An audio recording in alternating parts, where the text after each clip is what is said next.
സാബി അലോൺസോയുടെ കളിശൈലിയുമായി ഞങ്ങൾ പരിവപ്പെട്ടു വരികയാണ്. അതൊരിക്കലും 4 ദിവസം കൊണ്ട് സംഭവിക്കുന്നതല്ല. കഴിഞ്ഞ 4 വർഷമായി ആഞ്ചലോട്ടിയുടെ ടാക്ടിക്സുകളാണ് ഞങ്ങൾ പിന്തുടരുന്നത്. അതിൽ നിന്ന് മാറി പുതിയ കോച്ചിന്റെ അറ്റാക്കിംഗ് ഡിഫൻസീവ് രീതികൾ അഡോപ്റ്റ് ചെയ്യാനുള്ള കഠിന ശ്രമത്തിലാണ്. ക്ലബ്ബ് ലോകകപ്പിലെ ആദ്യ മത്സരത്തിൽ അൽ ഹിലാലിനോട് സമനില വഴങ്ങിയതിന് പിന്നാലെ റയൽ ഗോൾ കീപ്പർ തിബോ കോർട്ടോയുടെ പ്രതികരണം ഇങ്ങനെയായിരുന്നു. അടിയും തിരിച്ചടിയും കണ്ട ആദ്യ പകുതി, സൗദി ക്ലബിനെതിരെ റയൽ ആധിപത്യം പുലർത്തിയ രണ്ടാം പകുതി, 92-ാം മിനിറ്റിൽ മത്സരം സീൽ ചെയ്യാൻ ലഭിച്ച പെനാൽറ്റി അവസരം നഷ്ടപ്പെടുത്തിയ വാൽവെർദെ. ക്ലബ്ബ് ലോകകപ്പിന്റെ ആവേശം മുഴുവൻ ഉൾക്കൊണ്ട മത്സരമായിരുന്നു ഇന്നലെ മിയാമിയിലെ ഹാർഡ് റോക്ക് സ്റ്റേഡിയത്തിൽ അരങ്ങേറിയത്. യൂറോപ്യൻ ടീമുകളോട് മല്ലിട്ടു നിൽക്കാൻ മറ്റു ക്ലബ്ബുകൾക്കാവില്ല. ഫിഫ ക്ലബ്ബ് ലോകകപ്പിന്റെ ആവിർഭാവത്തോടെ ഇങ്ങനെയൊരു ചർച്ച അന്തരീക്ഷത്തിൽ ഉയർന്നു കേട്ടിരുന്നു.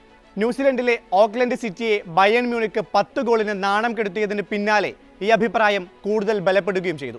യൂറോപ്പിലെ ടോപ്പ് 5 ലീഗുകളിൽ കളിക്കുന്ന ടീമുകൾ അനായാസം നോക്കൌട്ട് റൗണ്ടിലേക്ക് മുന്നേറുമെന്ന് പലരും വിധിയെഴുതുക പോലുമുണ്ടായി. ശരിക്കും ഒരു ഏഷ്യൻ യൂറോപ്യൻ ബലാബലമായിരുന്നു റയൽ അൽ ഹിലാൽ മത്സരം. 15 തവണ ചാമ്പ്യൻസ് ലീഗ് ജേതാക്കളായ ലോസ് ബ്ലാങ്കോസിനെതിരെ വീരോചിത ചെറുത്തുനിൽപ്പ് നടത്തിയ ഏഷ്യൻ ക്ലബ്ബ്. പന്തടക്കത്തിൽ ലോസ് ബ്ലാങ്കോസിനൊപ്പം പിടിച്ച ഹിലാൽ ആദ്യ പകുതിയിൽ അക്ഷരാർത്ഥത്തിൽ ഞെട്ടിച്ചു.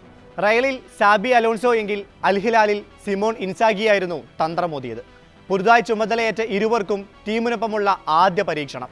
ബ്രസീലിയൻ യങ് ഫോർവേഡ് മാർക്കോസ് ലിയനാർഡോയെ സ്ട്രൈക്കറാക്കി 4-2-3-1 ശൈലിയിലാണ് ഇൻസാഗി ടീമിനെ വിന്യസിച്ചത്. മറുഭാഗത്ത് 4-3-3 ആയിരുന്നു അലോൺസോയുടെ ടീം ഫോർമേഷൻ. അസുഖബാധിതനായ എംപാപ്പയ്ക്ക് പകരം സ്പാനിഷ് താരം ഗോൺസാലോ ഗാർഷ്യ മുന്നേറ്റ നിരയിൽ ഇടം പിടിച്ചു. പന്തിന്റെ സഞ്ചാരം തുടങ്ങി 2-ാം മിനിറ്റിൽ തന്നെ റയൽ ഗോൾ കീപ്പർ തിബോ കോർട്ടോയുടെ പോസ്റ്റിലേക്ക് ഷോട്ട് തീർത്ത് ഹിലാൽ നയം വ്യക്തമാക്കി. 19-ാം മിനിറ്റിൽ റയൽ പ്രതിരോധം ഭേദിച്ച് ബ്ലൂസ് വലകുലുക്കിയെങ്കിലും ഓഫ് സൈഡ് കെണിയിൽ കുടുങ്ങി.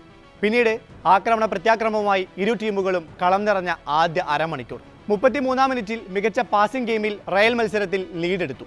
മൈതാന മധ്യത്തിൽ നിന്ന് ലഭിച്ച പന്തുമായി മുന്നേറിയ വിനീഷ്യസ് ജൂനിയർ വാൽവെർദേയ്ക്ക് മറിച്ചു നൽകി. വാൽവെർദേയിൽ നിന്ന് റോഡ്രിഗോയിലേക്ക്. 2 അൽ ഹിലാൽ പ്രതിരോധ താരങ്ങൾക്കിടയിലെ നേരിയ വിടവിലൂടെ റോഡ്രിഗോ പന്ത് ഗാർഷ്യയെ ലക്ഷ്യമാക്കി. ഗോൾ കീപ്പർ യാസിൻ ബോണോയെ കാഴ്ചക്കാരനാക്കി ഗാർഷ്യയുടെ മികച്ച ഫിനിഷിംഗ്.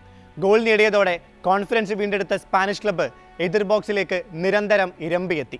എന്നാൽ ആദ്യ പകുതിക്ക് തൊട്ടു മുൻപായി ഹിലാൽ ഗോൾ മടക്കി. ലിയാൻഡ്രോയെ റയൽ പ്രതിരോധ താരം റൗൾ അസെൻസിയോ ബോക്സിൽ വീഴ്ത്തിയതിന് ബ്യൂസിന് അനുകൂലമായ പെനാൽറ്റി.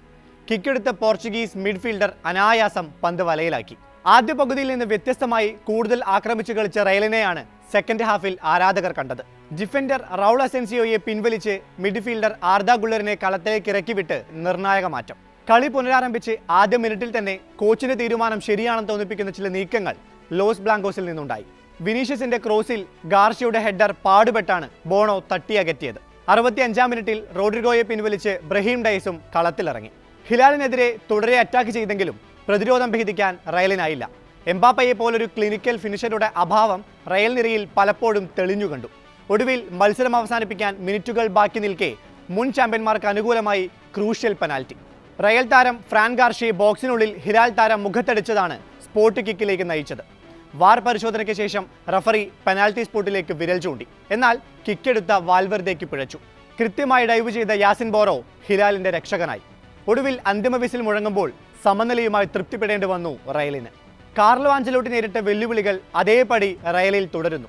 സാബിയയുടെ ആദ്യ മത്സരത്തിൽ പലപ്പോഴും തെളിഞ്ഞു കണ്ടത് മധ്യനിരയിലും പ്രതിരോധത്തിലെയും പ്രശ്നങ്ങളായിരുന്നു. ജൂഡ് ബെല്ലിംഗ്ഹാം, വിനീഷ്യസ് ജൂനിയർ തുടങ്ങിയ താരങ്ങളുടെ ഇൻവോൾവ്മെന്റ് കളിയിലുടനീളം കൊണ്ടുവരാൻ പലപ്പോഴും ലോസ് ബ്ലാങ്കോസിനായില്ല. പ്രതിരോധത്തിൽ റൗൾ അസെൻസിയോ, ഡീൻ ഹ്യൂസൻ എന്നീ താരങ്ങളുടെ പരിചയക്കുറവും സ്പാനിഷ് സംഘത്തിന് തിരിച്ചടിയായി. എന്നാൽ റയൽ നിരയിൽ ചില പോസിറ്റീവ് വശങ്ങളുണ്ടായിരുന്നു. മത്സരത്തിനിടെ അലോൺസോ നടത്തിയ ചടുല നീക്കങ്ങളാണ് ഇതിൽ പ്രധാനപ്പെട്ടത്. ആദ്യ അരമണിക്കൂറിന് ശേഷമുള്ള കൂളിംഗ് ബ്രേക്കിൽ സാബി നൽകിയ നിർദ്ദേശങ്ങൾക്ക് തൊട്ടു പിന്നാലെയാണ് റയലിന്റെ ആദ്യ ഗോൾ വന്നത്. ആദ്യ പകുതിക്ക് ശേഷം സ്പാനിഷ് കോച്ച് നടത്തിയ ചേഞ്ചുകളും പോസിറ്റീവ് സൈൻ നൽകുന്നതായി. അസെൻസിയോയെ മാറ്റി പ്ലേ മേക്കർ ആർദ ഗുള്ളറെ കൊണ്ടുവന്നത് കളിയിൽ വലിയ ഇമ്പാക്റ്റാണ് സൃഷ്ടിച്ചത്.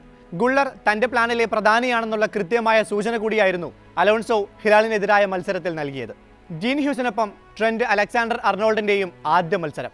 ചുവപ്പിൽ നിന്ന് തൂവെള്ള ജേഴ്സിയിലേക്കുള്ള ട്രാൻസ്ഫോർമേഷൻ ഒട്ടും എളുപ്പമായിരുന്നില്ല അർണോൾഡിന്. പ്രതിരോധത്തിലടക്കം താരം പലപ്പോഴും പരീക്ഷിക്കപ്പെട്ടു. പതിവ് ശൈലിയിൽ ക്രോസുകൾ നൽകിയുള്ള നീക്കങ്ങളോ ഓവർലാപ്പ് ചെയ്തുള്ള മുന്നേറ്റമോ അധികം വന്നില്ല. സഹതാരങ്ങളുമായുള്ള കോമ്പിനേഷനിലും പ്രശ്നം നേരിട്ടു. അലോൺസോ ടാക്ടിക്സുമായി ഇഴകിച്ചേരാൻ സമയമെടുക്കുമെന്ന് തെളിയിക്കുന്നത് കൂടിയായിരുന്നു അൽ ഹിലാലിനെതിരായ മത്സരം. റയലിനെ സംബന്ധിച്ച് ടെസ്റ്റ് ഡോസ് ആയിരുന്നു ക്ലബ്ബ് ലോകകപ്പിലെ ആദ്യ അംഗം. കൃത്യമായ മുന്നറിയിപ്പ്. പിഴവുകൾ പരിഹരിച്ച് സാബിയുടെ നക്ഷത്ര സംഘം മടങ്ങിയെത്തുമോ? അതിനായി കാത്തിരിക്കാം.